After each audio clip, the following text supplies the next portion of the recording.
Okay, I was born to goodly parents, probably the best parents in the world. My dad's name is James Arthur Hancock. He was born in far west Utah and grew up in Idaho Falls, or close to Idaho Falls. My mother was Thelma Jane Goodson. She was born in Idaho Falls and grew up in Idaho Falls. Myself am the third daughter of three. I have two sisters, Donna Jane and Lenore, Thelma Lenore. They were 10 years older than I was. I was born in Idaho Falls in the LDS hospital, where the Stake Center stands now is where the hospital was that I was born in.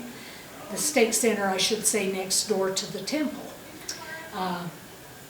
I grew up in Idaho Falls. I attended Emerson Elementary School, went from Emerson to O.E. Bell Junior High School, and graduated from the Idaho Falls High School, which incidentally is the best high school in Idaho Falls. When I graduated from high school, I went into nurses training in Rochester, Minnesota at St. Mary's School of Nursing, and graduated from nursing program in 3 years. Graduated in the last of October 1959. I was married to Ronald L. Steele January 22nd, 1960. We met, as I've told you, while he was on his mission in Rochester. After we were married, we lived in Mesa, Arizona. We were married in the Idaho Falls Temple. We lived in Mesa, Arizona for the first 12 years we were married, and then we moved to Missouri, where we raised our family. Terry and Susie were born in Mount Vernon, Missouri. The other 6 older children were all born in Southside Hospital in Mesa, Arizona. Did you always want a large family? When I was little, before I ever thought of getting married, I was going to have 12 kids. Me too. Yeah, so it was a good compromise. Somebody asked me one time how many of my kids were planned, and I told them every one of them were planned. I had 9 months to plan for every one of them. That's right. And I don't know who I'd go without, so. Well, as long as you stopped after the first, it would be okay. No, we'd have missed out on everybody Maybe else. after the second. Okay. Did you always want to be a nurse, or did you have a different career idea when you were younger? When I was younger, I was going to be a school teacher. Grandma Hancock would deny this, but when I got in high school, she told me that I could choose anything I wanted to be. Of course, at that time, your choices were nursing, secretary, or school teaching, basically for women. And she said, if you want to be a school teacher, you have to pay your own way through school. But if you want to be a nurse, I'll pay your way through school. So that was a no-brainer. But it was the right thing for me to do, because I would have made a lousy school teacher. Could have been a phone operator. Well, I could have been, but that didn't. There were too many wires. What extracurricular activities did you do? When I was in high school, I played in the marching band, and I was in pep club my senior year, and I was in Future Nurses of America, and I was the president of that club in my senior year. Awesome. What was your favorite weekend activity with your family growing up? With your own. With my family? With your family, and then it says with your own family. We went on a lot of outings, just little road trips, or would go fishing, or we'd go for a picnic up in the mountains, or to church, or we'd go visit family, aunts and uncles. What did we do? What did we do? We went on picnics, and we went to Idaho every year on vacation. We went. I remember being buried in the sand up to here. I don't know where that was. In the riverbeds. Oh, Mesa. in Mesa? Oh, okay. We, when you kids were little, we had a lot of activities with our young marrieds group, with all us couples that were raising young families and do things together. Other than that, we went to a movie once in a while, or I remember going to the movies a lot. We saw Swiss Family Robinson how many times? I I don't thought it know. was 7. Maybe. Because it was always on with the next thing. And the Sound of Music was a yearly activity too. I think we went We won't discuss that one. to Mount Vernon in the worst snowstorm of the winter to rent a TV so we could watch Sound of Music. Okay, what do you consider to be the major events in your life? Oh, the birth of each of my children. First of all, my wedding, my temple wedding. I guess the very first one was my baptism. I don't know. It's hard to remember all of them. I was born, I was baptized, I graduated from high school, I graduated from nurses training, I got married in the temple to my eternal companion, and then I had 8 children that were all special occasions, and then their graduations and baptisms and grandkids, and I've had a whole lifetime of special events. Okay, what was your favorite food that your mom cooked? My favorite food was Spanish meatballs and mashed potatoes. Amazing. Sounds familiar. And potato cake with 7-minute icing on it. Okay. What was your favorite music genre, group, or singer in high school? I liked Bing Crosby and Dean Martin and Perry Como. Did you have a favorite song? So the Rat Pack? Yeah, I guess so. Some of them. Did I have a favorite song? It's been too many years ago. I'm sure I did, but I don't remember what it was. So what year did you graduate from high school? I graduated from Idaho Falls High School in 1956. What was your first date like? My first date was probably with Melvin Van Sickle, and it was very nervous. I was very nervous. What'd you do? Do you remember? I think we went to a movie. I don't remember for sure. And I don't know who asked this question, but they would like to know who your first crush was and how old you were. My first crush was Roy Rogers, and I was probably about 5 or 6. And I was really upset when he married Dale Evans, because I was sure he was going to wait for me. Okay, all right. So my first question is, what have you done that has been the most effective in keeping your family together and strong? Keeping them together, doing things together. Excellent answer. How would you describe yourself to a stranger? Crazy. Seriously? Okay. No, really, I'm really, in reality, I'm really quite, I don't know whether you want to call it shy. I'm not real outgoing unless I'm on my own, in my own territory. If I'm on my ground, I'm okay. But if I'm in somebody else's territory, I'm not quite so outgoing. Not so bold. Yeah. All right. What's the greatest piece of advice you have ever received?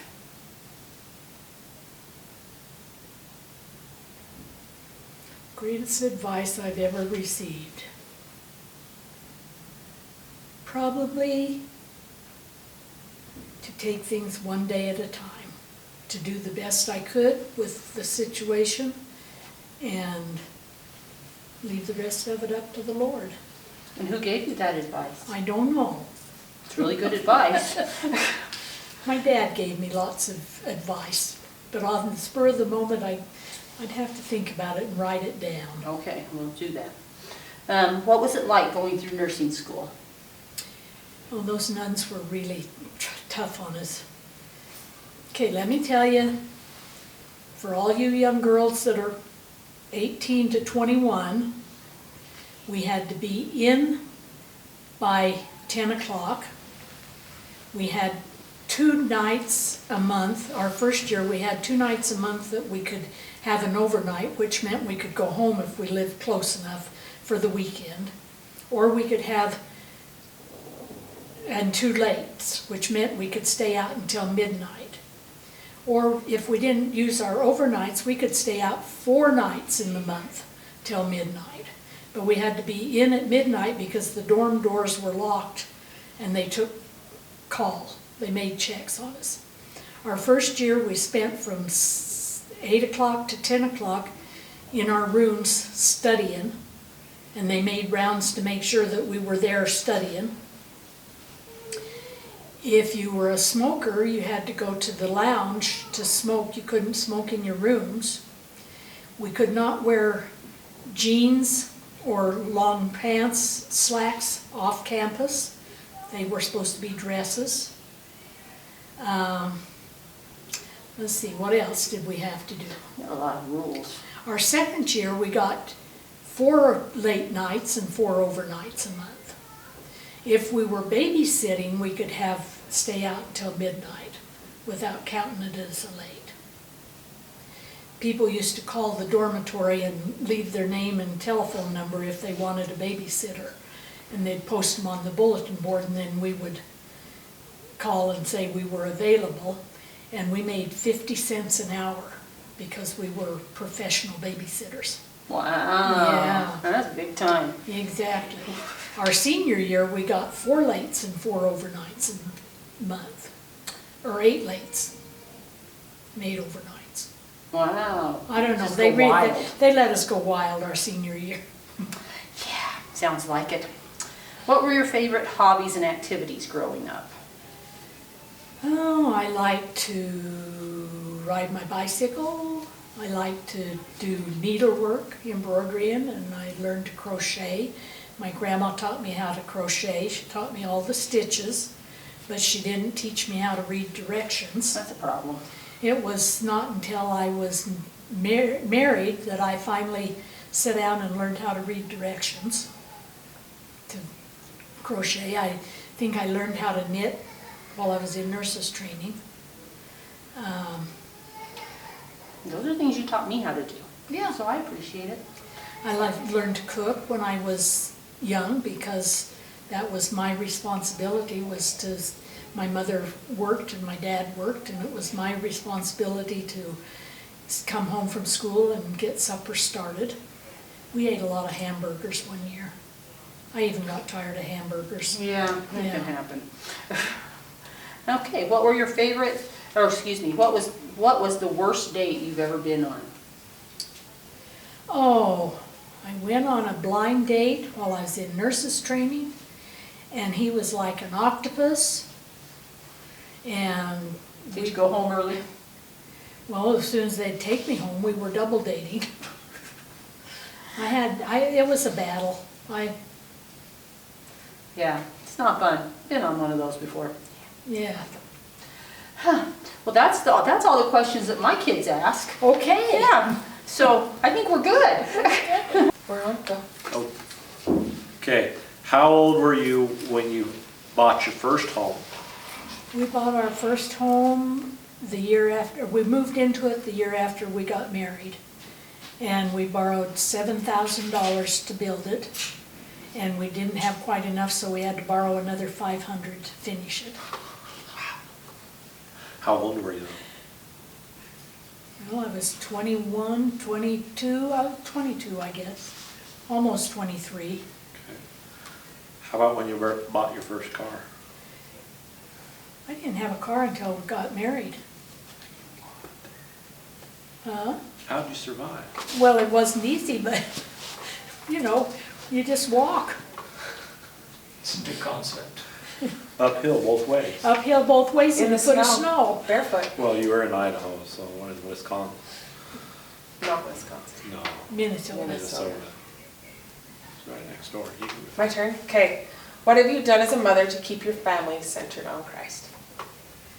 Tried to set a good example because he's the center of my life. I don't know what, there's no way to say this is the way you do it because it's different with each child and it's a challenge. That is true. You've been a good example, obviously. Have all 8 of your children in the temple with you today. That was wonderful. Pretty cool.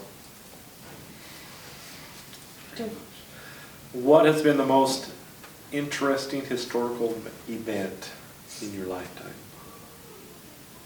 There's been so many. I know. Let's see. Say she's old. President Kennedy was assassinated. I remember when he was assassinated. The first man landed on the moon.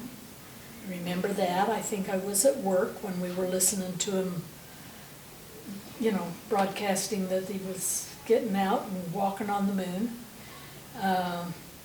Computers certainly are a monumental event, and I've tried to ignore them and escape them. Air travel has changed. Cars have changed. Just the way of communicating. Communications have changed, We didn't, when I was a kid, you picked up the phone and waited for the operator to ask you for your number. You gave them the number you wanted to call, they plugged it in. Then we went to dial phones, and now we don't have phones. We have, Carry them in our pockets. yeah. We have mini computers in our pockets. We do. Well, you're also alive for World War II. That's true. I had uncles that fought in World War II, and I remember them coming home on furloughs. We've been through the Korean War, we've been through the Vietnam War, we've been through the Iraq War, Iran. So there's been wars off and on all my life. Yep. My turn? When you were first married, how did you see your future playing out? What did you want for your future? I wanted children, and I wanted them to all be good kids and model students. You got some of that. Not some, here and there. We've spasmodically. So, I don't know. Life is never what you have planned out. You have high hopes and Yeah, you just kind have, of roll with what the punches. roll with the punches. You take it one day at a time and handle it one emergency or crisis at a time. Right. Is there anything you would do different?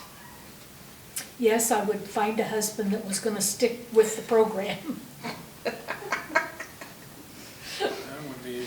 I don't know, it's easy to say, well, I would have done this or I would have done that, but at the time you're in the experience or in the moment, you do what you can do best. Well, there's always hindsight, but I think a lot of times you learn in those moments. You do, you learn But from you experience. You don't learn it until after Exactly. you're through it. Then you look back and you think, oh yeah, we could have done this. See, that's kind of the same thing as this one. Yeah. Yeah, if they're the same, we don't need to repeat. Well, that's what it says, knowing what you know now, what is the one thing you would have done differently? Knowing what I know now, I'm not sure I would have done anything different. I've had a wonderful life, and yes, there's been bumps and there's been challenges and there's, crises, but you just handle them one day at a time, and I don't know that, I enjoy where I am now Right. and know what I know now, and I don't know that I would have changed anything. Maybe a few more wooden spoons. Well, I don't know, they were getting kind of expensive. We went through a few of those. Quart measuring cup. And I don't know what the circumstances was, but she was mad at Dad, so she threw that that measuring cup at him, and Dad ducked, and it hit the door frame and bent the cup. And then she was mad at him because he ducked and bent the cup. Didn't hit where she wanted it. Exactly. We had that cup for years, and I remember the cup. I don't know whatever happened to it. How funny. Still You'll have laugh the dent every in it. time you see it, too, Yeah. huh? Wow. She had several kids, you know, and her neighbor had one that never had any responsibility or never had any chores, and her kids were expected to do their chores. And so the neighbor turned her in to the child services because she was abusing her children. And so they came out to investigate. She said, well, yeah, she These are said, my Chris's. kids have I responsibilities. made sure to give her the She one said they're part of the Brenna's. family, and I feel like they need to be have part of the responsibility. And she said, so come in here and let me show you. And she took her in the kitchen and showed her the chore chart. You know, everybody had their, and the lady said, this is ridiculous. Threw her, she closed her book and left. Yeah, kids need to do chores. But because she was having her kids do chores, she got turned into child services because, Yeah, it's one of our old bishops, he's got a couple of boys that have really no responsibility and don't help out, they're living at home, but not helping. not participating So in he the comes living. and hires my boys to help him do stuff around the house. And then he was giving me crap about always making my kids work. I said, but at least they know how to work. Yeah. That's why you hire them. That's right, they do. It's good for them to learn how to work. It is good for them. There's nothing wrong Life with it. skills. Well, Too many of them this day and age don't know how to work. they That's- don't. I find with what we're doing is, if you can find a young kid that actually has some drive to work and produce without feeling that he's owed, Yeah. well, this person's making this much, how come I'm not making this much? Well, because you're 18 and you don't know how to do what this person Person's doing, Yeah, so, I don't know. Yeah, it's sad. It really is. You're not doing them any favor by Coddling them. coddling. What are the top 3 things on your bucket list? Well, I filled one of them today because I had all my kids in the temple for my 80th birthday. I don't know what I want to, I don't know.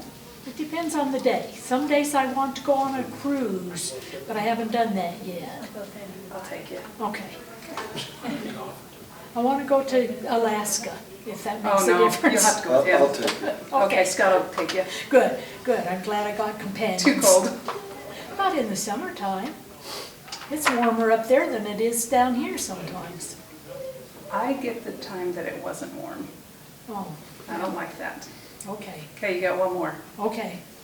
Oh, my bucket list. I don't know. If you could do anything and had no, like, no I'd boundaries. like to you go to could the Holy Land if I was, you know, if I could hike a little better. Oh, they can push in a wheelchair. Yeah, well, probably not. They don't have very good food, though. Oh, well, maybe I'll stay home then. Pack you a lunch. Yeah. Because Robert said he was looking for a hamburger. Okay, these questions were from Brent. This one's from these 3. How old were you when you had your first kiss? Probably 11, because Bobby Ballard caught me out in the playground with some mistletoe, Oh, you and Brent had a lot alike. and he slobbered. I didn't like him. So is Bobby who? Bobby Ballard. Big jerk. I know. What was it like? I didn't like it. Did you like it when I had Melvin to kissed you? I had to chase him all the way home. How about when Melvin kissed you? Well, that was a little different. That wasn't bad. Tell me about the breakup with him. Well, which one? Which time his grandmother came to town and told him he couldn't date steady anymore? Well, probably the last one. Oh, well, we went out once after that. And he said, well, you wouldn't even hold my hand or kiss me. I said, well, I didn't want to give them too much to tell Donna about. That was his other girlfriend. And we had double dated with a couple. of He his hired friends. his buddy to take his 2 girlfriends out. Well, what about the party line? Oh, yeah. Well, we had this date, or this bet, because he worked in the grocery store that we shopped for groceries in. And I don't know what the bet was over, maybe a ball game or something, but I lost. And I owed him a milkshake. But we didn't want to go over and take the milkshake over if he wasn't home, because we'd be embarrassed if his parents answered the door. So we decided to call him first to make sure he was home. So I gave him the number, and I heard a little click on the line. And the next thing I knew, I was listening to Melvin and his current girlfriend talking. And she said, "What was that?" And he said, "Oh, I don't know, something on my end of the line." And I wanted to say, "Oh, it's just me," but I didn't. Your other girlfriend? Yeah, I didn't say that because I didn't want him to know I was there, so I just listened in. And then I told my girlfriends that were there what was going on, so they went downstairs and picked up the extension downstairs, and we were having a conference call, except we were the silent partners. Except my girlfriends weren't too silent. Melvin. They were kind of noisy, but we knew he was home, so we took his milkshake over to him after Dumped we it on hung his up. head? No, I was nice. What is the naughtiest thing you've ever done? And don't lie. Yeah, no lying. Well, probably taking my sister's baby buggy over to the neighbors and painting it because it needed painting, so we painted it. And then we wanted there was a bird nest or something up in the tree, and we couldn't reach it, so we put bricks in the baby buggy to climb it, to get the bird nest or whatever it was that was up there we needed, and kind of broke it. Yeah, That's the naughtiest thing you've ever done, well, probably, that you're gonna say. yeah. Unless it was ignoring my grandma that babysit myself and two cousins, and she'd come out, call us in for dinner, and she'd say, "Sandra, Loretta, Boyd, come in for lunch." And we'd ignore her. And pretty soon she'd come out and she'd say, "Sandra, Loretta, Boyd, come in for lunch." And we'd ignore her. And then pretty soon she'd come out and she'd say, "You damn little shits, get in here." And then we moved. Well, of course you did. You're afraid of her. So that's where Christy landed, huh? See, I told you. Or maybe it was my grandma's neighbors had little kids our age, and it was during World War II, and we didn't like those neighbors very much, so when they went in to take a nap, we'd go over and write German signs in front of their house. That's pretty naughty. Well, Swastika. well, they came over and drew swastikas in front of our house when we went in to eat lunch or have a nap. And we used to argue over whose grandpa built the sidewalk in front of our house. And whose did? Probably the city. Probably neither one of them. But, yeah, I was kind of a naughty little girl once in a while. One more. How do you feel when you have some kids that are kind of naughty and disrespectful and have a little gas, Jim and Lynn, Christy? and make your pregnant daughter throw up because they stink so bad? I guess I feel really bad.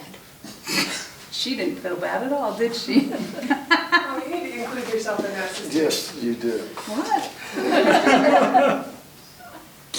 Oh, I'm done. So, Mom, what was your favorite thing to do as a child? Favorite thing to do as a child? Like your favorite toy Oh, or, we play? like to play school. We like to play office.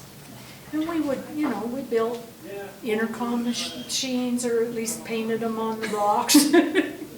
We used to build houses in the fall. We'd break up all the leaves and then we'd outline a house and play house in the house. We made chairs and tables and, it looked like a bunch of pile of leaves, but we knew what they were. They were chairs and tables. That's right. Darn it. So what's your favorite candy as a child? Favorite drink would be better. I like Pepsi-Cola. Do you remember? all-day suckers. We used to have all-day suckers. For a penny? Yeah. Wow. Then they got 2 for a nickel. Then they got a nickel apiece. Inflation. Now they're 10 cents or 25 cents. So what's your favorite candy now? I like anything with nuts in it. Probably Snickers bars. Yeah. Anything, any new candy bar that comes along? Anything that's new that I have to buy just because It's new. it's new. Yeah. Usually goes to my grandkids. They're good for that. Okay, you ask Okay, yours. what technology advancement in your lifetime has been the most beneficial? Well, probably computers if I used them. Yeah. The phone, your cell phone. My cell phone, yeah. You take- I don't know that that's an advantage though. Sometimes it was nice to leave home and leave the phone at home. That's true. That's true. Now you feel like you have to take it everywhere you go. Because you might miss something. Yeah, it's like checking Facebook. Yeah. One of my kids might call me just to talk. Wow. So how did you keep your family home running? How did we do it after Dad, when we didn't have Dad? We took it one day at a time. And everybody had to have their responsibilities. Everybody had to help. It's true, I remember. But we had to help Before that, too. for that because we valued our life. Exactly.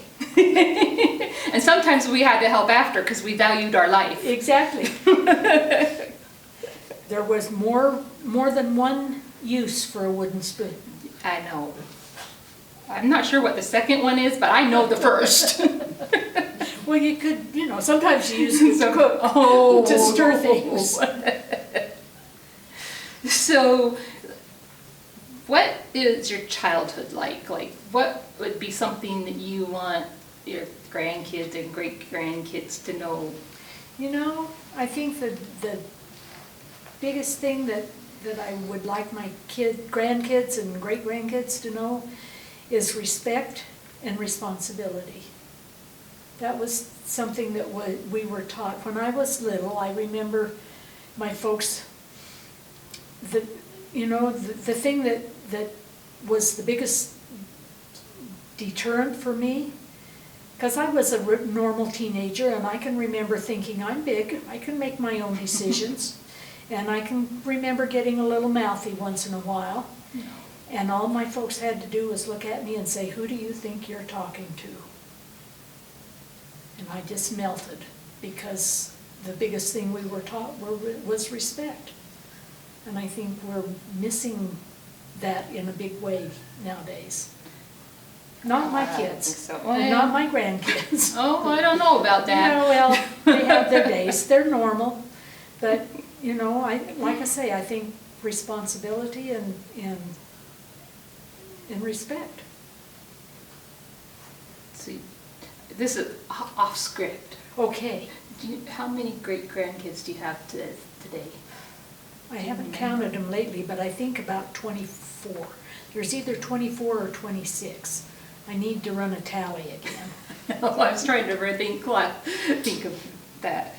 So, and that's only part of them. There will be more. There will be lots more, yes. Yes, there will. Is that exciting? Yes, it is. I was just thinking about that when we went to the temple. Yeah, I thought that was awesome. it is exciting. Always like new babies. They're fun. What is your favorite childhood memory? I remember one time my aunt and Uncle Wayne and Aunt Lemma were over, and their son Ron, and Mom and Dad and I, and we decided that we wanted to go down to Rupert to visit Aunt Hazel and Uncle Cal. And Mom and Dad and Aunt Lemma and Uncle Wayne said, well, we really don't have the money to go. So Ron and I really wanted to go, so we gathered up all the pop bottles that we could find everywhere and took them and returned them for the deposit. for gas money. And we headed out for Burley probably about 8 or 9 o'clock at night. And it was a good 3-hour trip at that time. We got down there about midnight. Nobody was home. The Breggers had come down to Brigham City to visit Uncle Cal's family. So we bought a hamburger and turned around and drove back home. Got home about 3 o'clock in the morning. You've been going for drives ever since. We have. We went for a drive up in the foothills one night, and Uncle Wayne only had a quarter of a tank of gas when we left the house. And we got lost up in the foothills east of Idaho Falls and hoped we got home before we ran out of gas. We finally ended up in some farmer's barnyard, and then we got out of there and came home. Good. I'm glad you made it. Yeah. So, what was the most memorable vacation you went on?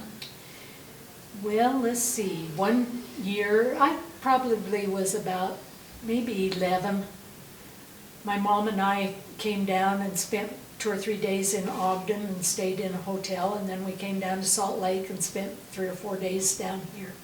We went on a tour of Salt Lake City and on a tour bus. That was cool because I'd never done that before.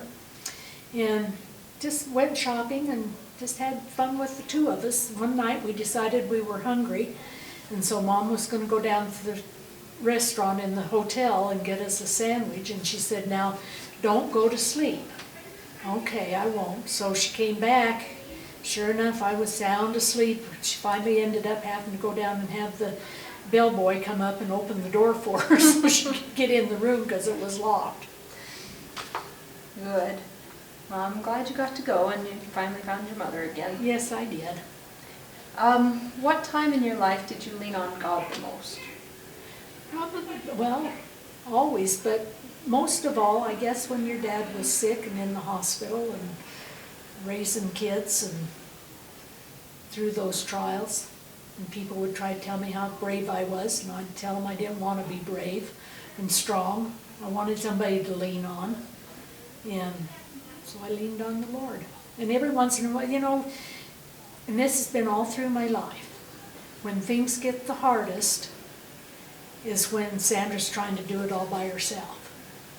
When I finally realize that and turn it back over to my Heavenly Father, things get easier. It seems to work that way. What amazes you the most?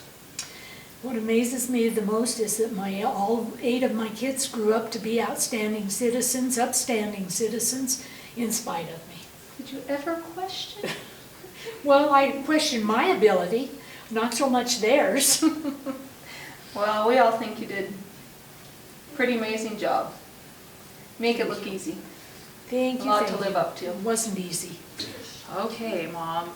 How did you and Grandpa first meet? We met at church. Okay. Grandpa was on a mission in Rochester, Minnesota, and I was back there going into nurses training, or I was in nurses training, and the senior couple that was there at the visitor center and by our chapel had a daughter my age. And we couldn't be around the missionaries, by ourselves, so because she was the same age I was, and so I got invited to lots of missionary activities to keep Lorraine in line. Oh, because you broke the rules. No, Oh, okay. Okay. by being there together, we didn't break the rules. Well, okay. What made you fall in love with Grandpa? He was tall and good looking. Okay. And when did you know you wanted to marry Grandpa? Probably when he asked me. Not before, huh? Probably not. Oh, Mom. Okay. What was your favorite memory with Grandpa? Lots of memories. I remember one time we had a ward picnic while he was still on his mission. And there was a stream going through the park, and he'd taken his shoes off for some reason. And I took his shoes, I was just gonna tie the knots together, or the shoelaces together, just, you know, because I'm who I am. And he thought I was gonna throw him in the creek, so he started chasing me. And then I really thought I'd throw him in the creek. And he tackled me and I landed in a mud puddle. Good missionary. I know, was not very nice of him. What kind of compromises did you have to make? Compromises. Oh, compromises, sorry. What kind of compromises did you have to make to keep a healthy relationship? Lots. Too many to count. Too many to count. Well, I had to learn to walk faster, for one thing. You know, I don't know. Marriage is give and take. Sometimes you give 90% and take 10%, and other times you take 90% and give 10%, so it's a trade-off. He liked vegetables. I didn't really like vegetables really well. So, you know, I had to cook vegetables and eat vegetables because my kids needed to learn to like vegetables. I know. Oh, Dad's fault. And another compromise we made was whether we were going to live in a hot climate or a cold climate. Because you could always put more clothes on if you were cold. You could only take so many off if you were hot. So I made a big compromise by living in Arizona. What was Grandpa's first reaction to your first pregnancy? He was excited. And he got sillier with each one of them. Even me. Even you. Even you. How did Grandpa propose?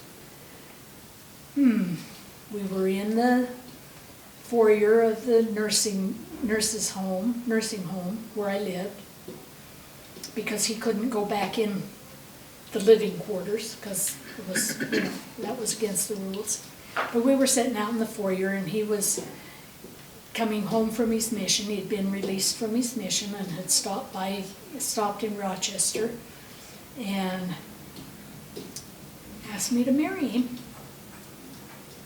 When I got home, I still had a year of school left.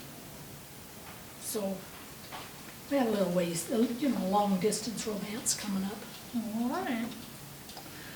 What was one thing Grandpa did to help you have a better day? That one I'm going to have to think about. It's the cause of the bad days. I'm not sure. I don't remember too many of those. I do have to say, if I was sick, he was a good nursemaid for one day. I had one day to get better.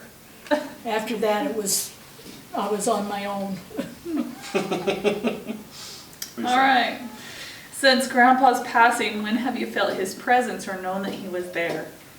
Well, I knew he was there when you and Terry got your patriarchal blessings.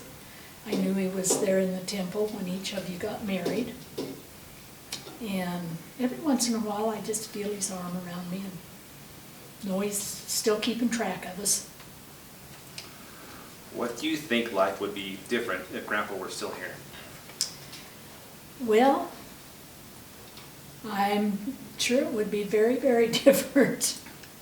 I've gotten kind of selfish in the last 30 years. I mean, as far as my time and things go, because I've been able to do what I wanted to do when I wanted to do it, and if I wanted to buy something and I had the money to do it with, I could do it. I didn't have to worry about, you know, whether somebody else agreed with me or not. So I'd probably be a better person if he were still here, because we'd be working together. There's lots of times when I wish that he'd been here, just so I didn't have to be the only one to worry about it. Okay. I would like to take just a minute and bear my testimony to my family, to my children, my grandchildren, and my great-grandchildren. I have a testimony of the gospel of Jesus Christ. It is true.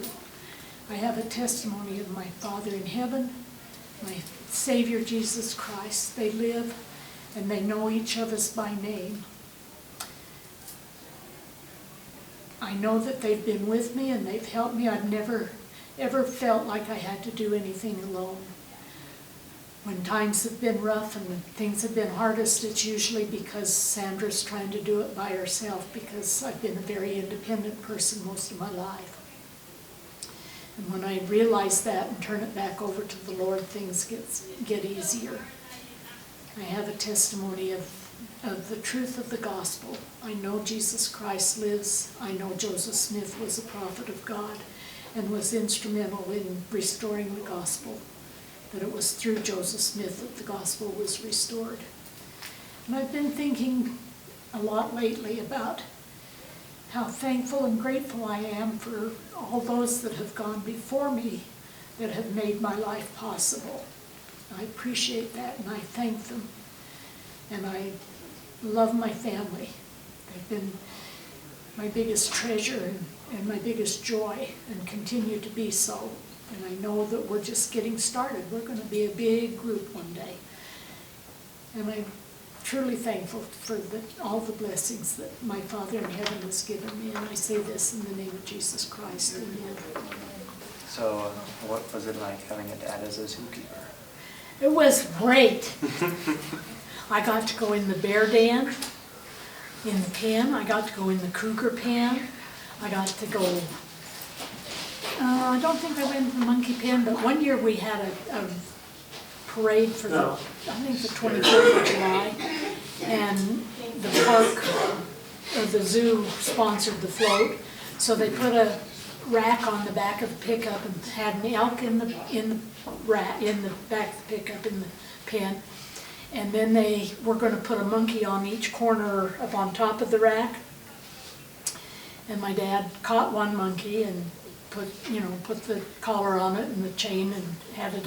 Went in to catch the second monkey, thinking they caught the first one thinking he'd be the hardest. Well, they caught the second monkey and got him in the net. And when Dad went to get him out of the net, he bit his wrist, and it took 22 stitches to stitch him back up. Wow, that's quite the bite. And then behind the pickup, they had a float, and I got to be Tom Sawyer on the float. That's quite with nice. my fishing pole. Yes. I didn't even know that your dad was a zookeeper. So you didn't? No, I really? hadn't heard of that yet. That's what you get for not paying attention. Oh, sorry. He was instrumental and was with the crew that organized and set up the Topaz Park Zoo in Idaho Falls. Nice. And he was a zookeeper. He got gored by an elk in his leg, just missed the jugular vein or not jugular, the whatever that vein is down there, the main vein. It only missed it by about an inch. Oh, wow. He got bit by a coyote. He got his thumb chewed off by a chimpanzee twice. He tasted so good the first time, they tried it again. And he got slapped in the face by a bear because he was looking in her den, in her bedroom window, after she just had babies. I mean, that deserves a smack. Was he always a zookeeper, or was there ever a point where he stopped? Oh, well, he was until he retired. Okay, until retired. Yeah, when he and my grandma, or when he and my mother got married, he was a cheese maker. He worked for Kraft Cheese Company in the cheese factory. And then he had to stop that because of health reasons. And he just did odd, during the Depression, I guess he just did odds and ends, like herd sheep or whatever else he could get, thin beets, whatever he could get to make money, to support his family. But in my lifetime, he was always a zookeeper. And it was fun because he'd come home for lunch on Saturdays or Sundays and have lunch, and then I would go back out to the park with him and spend the afternoon playing around the park until he got ready through working and came home. Nice. So my question was, what were some of your favorite hobbies and things that you did when you were growing up, like in high school? Like, what extracurricular type stuff did you do? I was in the marching band. As you should be. I enjoyed that. I was in pep club for a year, my senior year. What did you play? Clarinet. Okay. I didn't touch it after I graduated from high school. Sorry, I was never very talented at it. It's a good thing I was in the band, you know, because they couldn't just hear me. I was in Future Nurses Club of America, was active in that. And just doing things with my friends. My buddies at that time, you know, we did a lot of walking in my day. Awesome. Because I didn't have a car until I got married. And that was only because my husband had a car, so. So that's why you married him, I get it. That's why I married him. Besides the fact that he was tall and good looking, you know. Oh, well. You know, that's bonuses. Yeah. Yeah.